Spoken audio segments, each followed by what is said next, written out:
South Africa, some will say we are too serious, some will say we are too mean, but we're not. We are actually, some of us, we are actually concerned citizens who are constantly fighting for our country to shape up. Today, it's a freedom day. A freedom day. Now, I want us to quickly dwell into this freedom day. What is free about this day? What are we actually celebrating today? As an average citizen, have you ever got to a point where you sit down on this particular day and ask yourself, are we really free? If we're free, we are free from what? What kind of freedom do we have? We have been having the so-called freedom for more than 3 decades. Black people still face poverty. Black people still live below the poverty line. Unemployment is very high. The value-added tax is about to be increased by 2%. All those issues that will actually suppress an ordinary citizen. I'm not talking about rich people. I'm not talking about politicians, because they are actually the perpetuators of this whole situation. Now, if you zoom in, someone who's sitting there in a shack, in a Skwatta camp, because, I don't know, maybe I'm someone who, who's too concerned about poor people, because I know how it feels. And as far as I'm also poor, I'm also struggling. I can imagine about someone who's really not having any source of income. Let's not talk about the 350 grant, because it's nothing. Literally, it's nothing. They can't give your child 500 and something and give you 350. It doesn't make sense to me. But anyway, I don't actually want to get to that side, because the government should promote independence. They should build businesses. They should help young people to establish businesses and all of that, not to feed us. So, what is free about this democracy? What are we actually celebrating? Are we really free? Free from what? In 1994, we went to the first democratic elections. I think that's the only thing we have. Political freedom. Do we have economic freedom? Are we able to participate in business, in lucrative businesses in the economy? Or we continue as black people in South Africa to be subjected to the crumbs, the leftovers? Even if you work, even if you are employed, you still continue to struggle. You still continue to suffer. Everything has skyrocketed. The prices, you go to a retail store to buy bread today, is this much. The next 3 days, there's 2 rand extra. Your salary doesn't go up. It's fixed. But the prices of everything, petrol and everything, we are suffering in South Africa. And I feel like South Africans want to celebrate this day as the Freedom Day, but there's some sort of confusion. There's some sort of relentlessness. There's some sort of people are just despondent. People are just confused. They don't know what is actually bothering them. But you can see that they are really concerned. They are really not happy about the leadership that we have now. And when you look at the posture of our leaders, they don't care. They don't care. A week ago, by the way, The deputy president was having a pool party, celebrating, drinking expensive wines and all of that. We are sitting with politicians who continues to feed themselves and don't care about the same people who vote for them. Now, the real question is, should we celebrate this day? Or should we actually declare this day as a poverty day? What do we do as South Africans on this particular day? Some will go and feed the orphans in charity homes and all of that. As an average citizen, what do you do with this particular day to show that you are a concerned citizen? What did you do about this particular day? Anyway, having a good heart, you need to have it every day. It should not really be about, a Freedom Day, I'm going to feed the kids and all of it. If you do good permanently, so every day. It shouldn't be about timetable that, no, today is a Freedom Day, this is what I'm going to do. So, this whole thing of freedom, it concerns me in a sense that we are not free South Africans, especially black South Africans. We are not free. We are still faced with difficult circumstances. We have got a mountain to climb. Because if they add 2% of that value-added tax, now bread and everything will now balloon. The prices will go up. We'll never buy even chicken feet at these retail stores. They will be expensive. So, where are we going as a country? We've got ANC, which was entrusted to lead this country. They constantly have proven to us that they are not capable to lead our country. Let's talk about these things. We're not saying we are negative, we criticize everything. The reality here is that South Africans are facing a very serious situation. And we need to talk about these things. We need to plan. Where do we go from here? 2026 LGE, local government elections. They will come back driving G-Wagons and wanting your vote. So you keep them there so they can continue to steal. It's a fact. 2029 elections. I was looking at this article, MKP happy because they won a award in the Western Cape. What does that has to do with an ordinary citizen? People are hungry now. They don't care about your decent English. They don't care about winning a award. They don't care about... People want food now. They want to eat now. People are desperate now. How do we help citizens? We are let down by this political system that is constantly subjecting us to these crooks, to these thugs, ANC thugs. So even if we bring MKP or we bring EFF, politicians are captured. I'll put it blatantly. Politicians, all of them are captured. Jacob Zuma is sponsored by the Russians. Vladimir Putin is sponsoring Jacob Zuma. That is why he brought the BRICS. What the thing is, Cyril Ramaphosa is working for his masters, the Johan Rupert, all these rich South Africans. And Jacob Zuma was working with the Russians and also the Guptas. I don't know how did they come to that deal with the Guptas and all of that. Julius Malema is working with the Mazotis and all these other people who are sponsored. So you cannot run a political party without a handler. That's actually my point, that if you are running a political party in South Africa, you are employed by someone who's the person who's funding your political party is your handler. That particular person tells you what to do, what to say, and how to say it.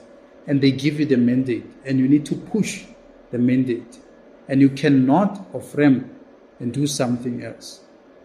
So we are going to continue to be subjected to this for as long as we have got the same political system. That is why I always insist that can't we have a non-politician president who's not affiliated to any political party? Just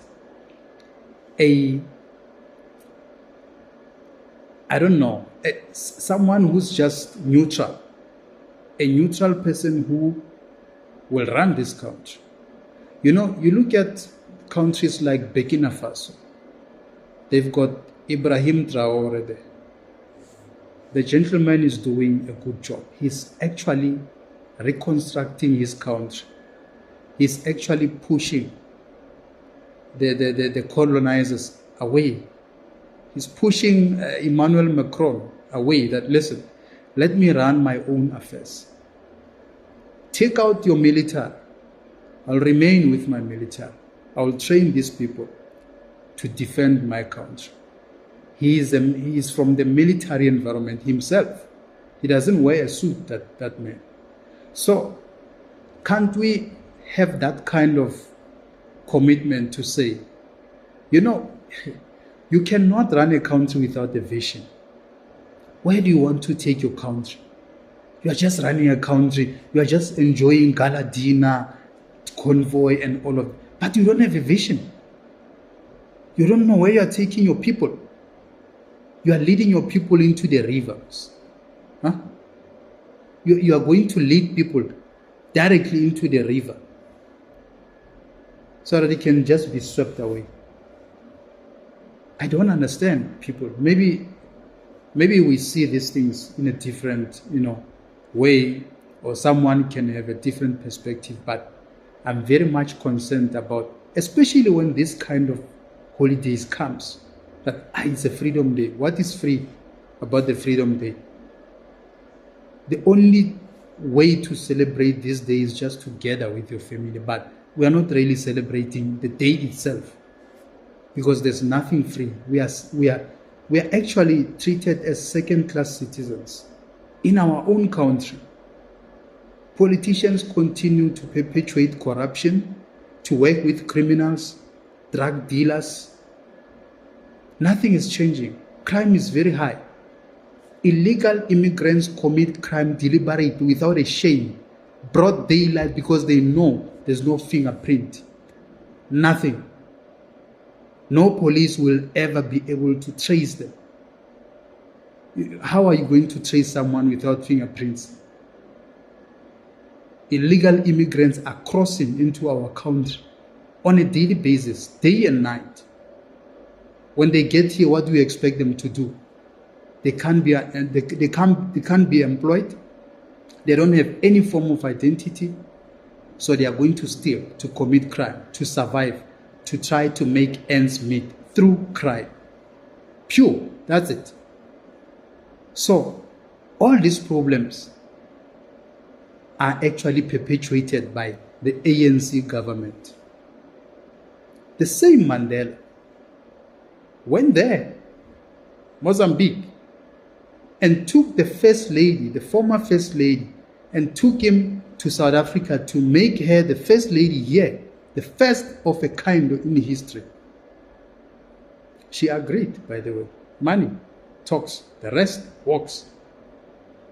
Now, these people, they started flocking into South Africa. The influx of these people, the illegal immigrants, started after 1994. This is a Mandela problem. The glorified Mandela. This is his problem. Where is he now? Where is he now? He created a huge crisis and decided to rest. Now we are sitting with crisis today. You ask these useless politicians, they've got no solution to this problem, specifically this problem. There's more than 6,000 immigrants who are working for government.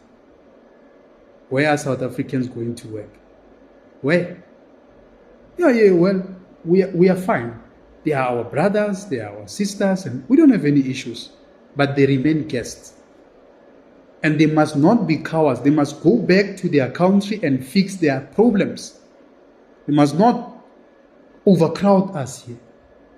Why?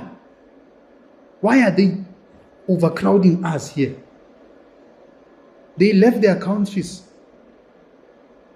hectares and hectares of land. They don't want to fix their problems there because they are cowards. Someone leaves Nigeria, comes to South Africa, and become a drug dealer here, and sell drugs to our kids. They become rich, and they call them jollof. They order our sisters and have sex with them. They pay them 50,000 because our sisters, they don't want to work hard, easy money. Then they chase these Nigerian guys.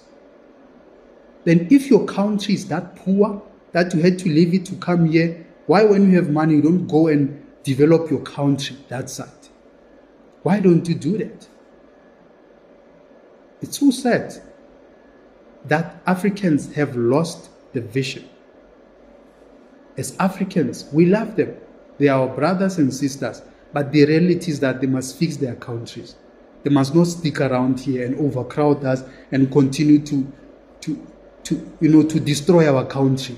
We should be enjoying this democracy. Why are they overcrowding us? Failing to we can even help them to fix the problems there. But you can see that no, they are comfortable now. They are comfortable now. So there's no freedom in South Africa. There's crime. There's lack of justice. Those who have got money, they can buy cases. The Senzomiwa case has been dragging for more than 10 years now. There will never be justice there. That case is cold. It's very cold. People died. It's very cold. It was sold long time ago, 30 pieces of silver. If you don't know, it's not all about who is wrong, who did what. It's all about how much do you have in your pocket to buy these things. They buy these cases. Magistrate, prosecutors,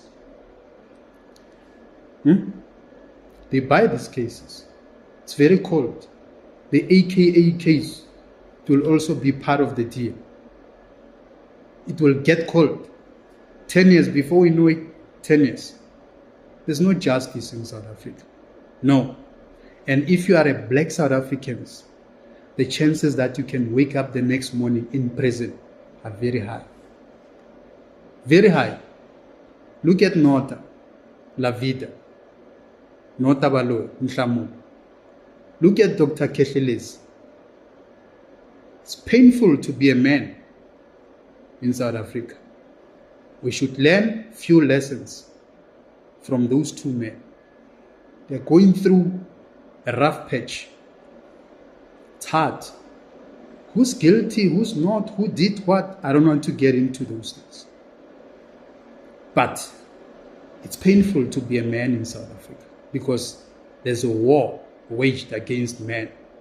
Our government is perpetuating these things to disempower us as men so that we can be defenseless. I will close it there, Skwatta. I hope you guys enjoyed your holiday,